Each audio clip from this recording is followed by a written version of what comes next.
일단 TSMC라는 회사는 파운드리 쪽에서 거의 독점을 하는 회사라고 보실 수 있고요. 그리고 글로벌 장비 회사 중에서 그 종합 반도체 장비 회사 같은 회사가 있어요. 그게 어플라이드 머티리얼즈라는 회사인데요. 어플라이드 머티리얼즈는 증착도 잘하고요, 식각도 잘하고요, 그리고 뭐 후공정, 패키징 장비도 잘하고, 그래서 세계 1등 장비 회사라고 보시면 되고요.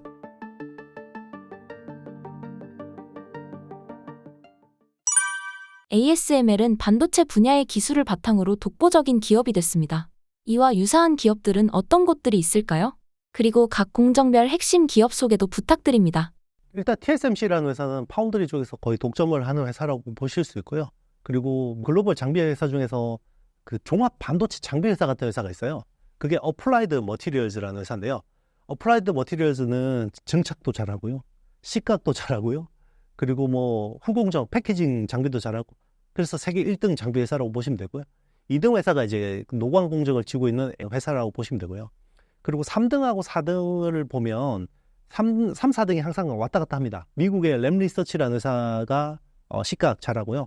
그리고 도쿄 일렉트론, 텔이라는 회사가 식각 쪽에 주력으로 잘하는데, 두 회사가 잘하는 게 조금 다르긴 해요. 낸드 플래시의 가장 강력한 식각이 이제 그런 쪽은 전도체 식각이라고 하거든요. 그쪽은 램리서치가 잘하고요. 아무래도 뭐 디램이나 파운드리 쪽에 들어가는 유전체 식각 쪽은 아무래도 텔이 잘하는데, 최근에 텔이 극저온 식각이라는 새로운 기술을 통해서 지금 램리서치의 자리를 굉장히 이렇게 뺏어 가려고 하고 있고요. 그래서 이쪽 기술 경쟁도 굉장히 지켜봐야 되는 포인트고, 그리고 이제 후공정 쪽에서 이제 테스트가 되게 까다로워지죠. 어드밴스드 패키징 자체가 굉장히 까다로워지니까 후공정 테스트 쪽에서 굉장히 또 까다로운데, 그게 어드밴 테스트하고 테라다임 같은 회사들이 경쟁이 치열해지고 있고요. 그리고 이 전공정 쪽에서 여러 가지 검사들이 필요합니다. 비전계 쪽에서. 그런 쪽에서 거의 전공정 쪽이나 반도체 전체 공정 검사의 한 80% 정도를 쥐고 있는 회사가 KLA 회사입니다. 여기가 거의 뭐 5등? 뭐 이 정도? 그리고 어드밴 테스트가 뭐 5등, 뭐 6등 왔다 갔다 하는 그 정도라고 보시면 되고요. 자, 이런 회사들이 되게 많고, 의외로 그 요즘에는 후공정이 되게 중요하거든요. 그래서 후공정만 전문으로 하는 회사를 오사치라고 해요. Outsourced Semiconductor Assembly and Test라고 하는데요. 거기서 잘하는 회사가 대만의 ASE라는 회사 있어요. ASE라는 회사가 이 오사 쪽에서 되게 잘하는 회사고요. 2등이 Mco 테크놀로지라는 회사인데요. 이 회사는 원래 한국 회사였어요. 아남 반도체였는데 IMF 때 미국으로 넘어갔죠. 그래서 Mco가 아메릭 코리아예요. 그래서 Mco예요. 그래서 참 아쉽죠. 네. 사실 삼성이 Mco를 인수하려고 하다가 안 했는데, 그게 참 아쉬운 것 같아요. 삼성이 그 회사를 인수를 했다 그러면 굉장히 경쟁력이 괜찮았을 거라고 보고 있고요. 여러 업체들이 있는데, 반도체를 설계할 때 중요한 툴을 제공하는 회사가 있어요. 그러니까 물론 IP를 제공하는 암 홀딩스가 이쪽 설계 쪽에서 생태계 정점에 있는 회사라고 보시면 되고요. 그리고 이 요즘에는 설계 도면을 뭐 사람이 이렇게 자하고 연필 가지고 그리지 않아요. 컴퓨터 가지고 자동화 툴로 설계를 하는데, 거기에 EDA 툴이라는 게 있는데, 거기서 글로벌 시놉시스하고 케이던스라는 두 회사가 거의 장악하고 있다고 보시면 됩니다. 최근 파운드리 기업뿐만 아니라 반도체 전공정, 후공정도 주목받고 있습니다. 각 과정에 대해 쉽게 설명해 주신다면요? 우리 조 바이든 대통령이 이 국무회의에서 동그란 웨이퍼 들고 나오고 기억하시나요? 이 사진 혹시 있으면 이렇게 띄워주시면 좋을 것 같은데, 요 동그란 웨이퍼에 이렇게 딱딱 그 줄무늬 돼 있잖아요. 네모난 줄무늬 돼 있잖아요. 요게 전공정이라고 생각하시면 됩니다. 이 전공정에는 증착, 식각, 노광, 세정 뭐 이런 8대 공정이, 그 8대 공정 중에서 6대 공정이 전공정이라고 보시면 되고요. 그래서 요 칩을 자릅니다. 그래서 네모난 칩 조각 하나를 가져오겠죠. 이거를 PCB, 서브스트레이트라는 데다가 놓고 회로를 연결합니다. 예전에는 와이어 본딩이라고 해서 실로 이렇게 금실로 연결했는데, 요즘에는 마이크로 펌프를 가지고 연결을 하고요. 그 위에 새까만 에폭시 몰드 컴파운드를 가지고 덮어요. 그게 우리가 그 컴퓨터 열면 새까만 이렇게 초콜릿처럼 이렇게 붙어 있죠. 그게 이제 칩이 되는 거고요. 이게 패키징이라고 합니다. 그리고 패키징하고 검사를 합니다. 패키징하고 검사, 8대 공정 중에서 패키징하고 검사가 후공정이라고 보시면 돼요. 근데 예전에는 패키징하고 검사가 별거 아니었죠. 뭐 별거 중요한 게 아니었어요, 사실은. 그냥. 그런데 요즘에는 왜 그러면 패키징이 중요해졌냐? 이제 예전에는 이 전공정에서 트랜지스터 집적도를 높이는 게 되게 쉬웠어요. 그래서 무어의 법칙이라고 해서 인텔의 고든 무어의 그 이름을 따서 2년마다 트랜지스터 집적도가 2배씩 늘었어요. 그러니까 트랜지스터가 집적도가 그러니까 미세 공정이 되면 성능은 더 좋아지고요. 전력 소모는 줄어요. 그러니까 그 칩에서 생기는 넷 따위는 더 늘어나고 좋은 거죠. 근데 이게 지난 5년 전부터 이게 기술의 한계에 봉착했어요. 너무 비싸요. 선단 공정하기가 너무 비싸고 그러다 보니까 전공정에 투자하는 것보다는 후공정으로 뭔가 기술을 커버하려고 많이 하게 됐고 그래서 이 어드밴스드 패키징이라고 하는 기술이 새로 뜨게 되는데요. 그래서 프로세서 그 CPU 조각을 조각 내서 이렇게 레고 블록처럼 붙이는 게 칩렛이라는 기술이거든요. 칩렛 기술도 어드밴스드 패키징이라고 볼 수 있으면 되고요.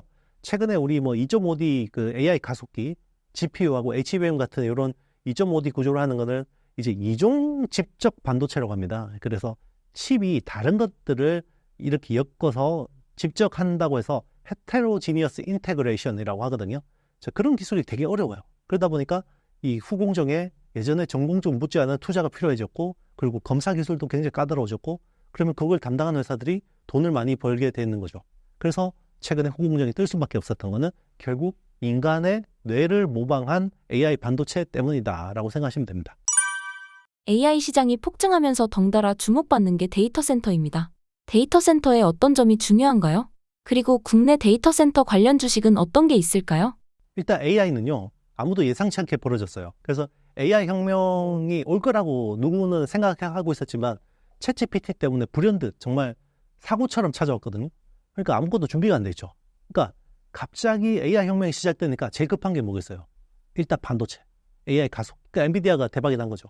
자, 쇼티지가 AI 가속기 쪽에서 먼저 발생을 했어요. 그래서 불과 얼마 전까지 올 초만 해도요. 엔비디아 칩 하나를 주문하면 인도받는 게 40주에서 52주가 걸렸어요. 그럼 주문하면 1년 있다 주는 거예요. 이거 말이 안 되잖아요. 너무 급한데? 그게 최근까지 이어졌어요. 그래서 최근까지 이어졌는데 그러면 그게 왜 그렇게 병목이 있었냐? TSMC가 파운드리를 못 해주는 거예요. 갑자기 자기들 캡하고 요만큼 있는데 주문량이 이만큼 들어오니까 못 만들어주죠. 그러니까 이게 병목이 됐던 건데요. 근데 최근에 이게 해결이 됐어요. TSMC가 캐파를 여기 많이 늘렸고 그리고 인텔이 일부 이 물량을 담당하게 되면서 칩의 병목이 약간 풀렸어요. 그래서 지금은 주문하면 2달이나 3달 있으면 줍니다. 8주에서 12주까지 있으면 주고요. 그런데 이제 칩의 병목이 풀리니까 이제는 HBM 부족. HBM이 그동안 SK하이닉스 독점에서 납품하다 보니까 근데 수요가 갑자기 전방 시장이 3배가 늘어요. SK하이닉스 혼자 안 되죠. 그러니까 삼성전자하고 마이크론 같은 회사들이 담당을 해줘야 되는데 자 이게 이제 또 하나의 병목. 자 그러면 HBM이 해결됐다. 그러면 AI 가속기가 많아졌다. 자 그러면 데이터 센터가 부족하죠. 데이터 센터가 부족해요. 그러니까 데이터 센터가 부족한데 그럼 데이터 센터 막 짓고 있어요. 지금 아마존이 최근에 향후 10년 동안 1,500억 달러 투자해서 데이터 센터 짓겠다고 했거든요. 자, 이게 얼마나 많은지 감이 안 오실 수도 있대요. 1년에 총 투자되는 서버 시장이 1,500억 달러 정도 돼요. 자, 한 개 회사가 내가 1,500억 달러 투자하겠다. 이만큼 이야기했고요. 그리고 2등 업체인 마이크로소프트하고 오픈 AI가 손을 잡고 향후 6년 동안 1,000억 달러 투자하겠다고 했어요. 그럼 지금 데이터 센터 뭐 세계 곳곳에 엄청 지어야 돼요. 그러면 여기서 이제 문제가 또 생깁니다. 일단 데이터 센터 지으면요. 전기가 부족해요. 전기가 부족해요. 왜 그러냐면 우리가 구글에다 검색 한번 하면요. 0.3W의 전기가 필요합니다. 근데 우리가 챗GPT한테 질문하면요. 얘가 답변을 이만큼 써주죠. 2.9W가 필요해요. 그러면 검색 한번 하는 것보다 챗GPT 쓰면 10배의 전기가 많이 들죠. 자, 그러면 이제는 그림 그려달라는 사람 많아지죠. 자, 그리고 연말 되면 동영상 만들어달라는 애들 많아질 거예요. 그러면 이 전기가 감당이 안 되죠. 그러면 데이터 센터 관련된 업체는 지금 미국의 버티브 홀딩스나 슈퍼마이크로컴 같은 회사들이 시세를 많이 냈고요. 그리고 이제 전기 쪽 때문에 최근에 HD 현대 일렉트릭 같은 회사들이 막 LS 전선 같은 회사들이 막 엄청 오르죠. 그러니까 지금 뭐 변압기라든지 배전기라든지 이런 쪽이 엄청나게 지금 수요가 생기고 있고요. 여기서 ESS라는 게 되게 중요한데요. 에너지 저장 시스템. 발전소에서 에너지 저장해서 이걸 가지고 있다가 전기를 쓰는 데다가 보내줘야 돼요. 그런 쪽에 관련된 업체가 서진 시스템이라는 회사가 있습니다. 서진 시스템이 ESS 쪽에서 껍데기죠. 알루미늄 그 부품들을 금속 부품을 주력을 하고 있고요. 그리고 이제 데이터 센터 수요가 많아지면 이쪽에 클라우드 서비스를 제공하는 회사가 국내 KINX라는 회사가 있어요. 거기서 이제 그런 쪽에 수요를 볼 수 있게 되고요. 그리고 이제 사실 이제 그러면 데이터 센터 전기가 해결되려면 데이터 센터 옆에 원자 발전소를 지어야 돼요. 그래서 SMR, 소형 원자로 같은 것들을 해야 되기 때문에 거기 관련된 업체들이 또 앞으로 이제 주목을 받을 수 있고요. 자, 그럼 전기 해결됐어요? 그러면 다 좋아지나? 아닙니다. 그러면 또 통신 트래픽이 부족. 통신 트래픽이 AI 때문에 인터넷 트래픽이 월 단위로 지금 20%가 늘었어요. 월. 그러면 이게 지금은 단순 그냥 텍스트만 받는데도 그런데 이제 이미지랑 동영상까지 하면 트래픽이 더 늘게 되겠죠. 그러면 통신 장비 이런 쪽에 이제 수혜를 많이 또 기대하고 있는데, 그런 데는 이제 아리스타 네트워크스 같은 이더넷 기반의 그런 것들 하는 회사, 그리고 브로드컴, 마벨 테크놀로지 뭐 이런 회사들이 좀 관련돼 있다고 보시면 됩니다. 신사임당 구독자분들께 해주고 싶으신 말씀은요? 이제 AI 혁명이 저는 제 2막으로 넘어가는 중요한 분기점이라고 생각하거든요.